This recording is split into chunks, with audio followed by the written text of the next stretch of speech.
Exam में अगर आपको ये ट्रिक पता लग गई तो आप बड़े से बड़ा सवाल सोल्व कर दोगे।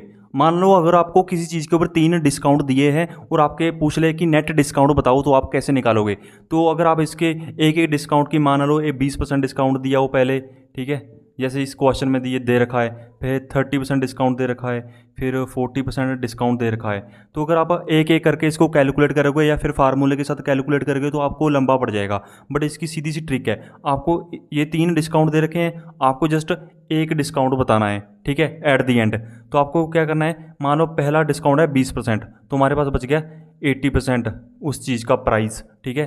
फिर दूसरा डिस्काउंट दिया 30%, तो हमें उस चीज़ का प्राइस बच गया 70%, ठीक है। फिर तीसरा डिस्काउंट दिया 40% का, फिर हमारे पास प्राइस बच गया 60%, ठीक है। अब इन तीन चीज़ों को तीनों को मल्टीप्लाई कर दो, 80 इंटू 70 इंटू 60 कितना हो गया 336, 3 जीरो लगी, 1 2 3, ठीक है।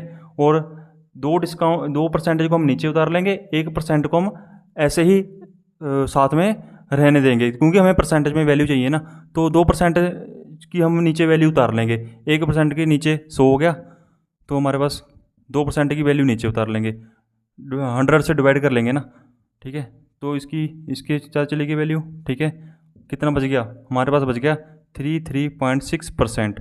1% हमने साथ में रहने दिया तो 2% की हमने वैल्यू नीचे उतार ली, यानी कि 2% की मतलब इस परसेंटेज की हमने 100 से मल्टीप्लाई कर दिया, इसका भी हमने 100 से मल्टीप्लाई कर दिया और इसको एज इट इज़ हमने साथ में रहने दिया, इसलिए हमने हमारे पास वैल्यू आ गई 33.6। तो अब इसको 100 में से माइनस कर दो, आपका आंसर आ जाएगा।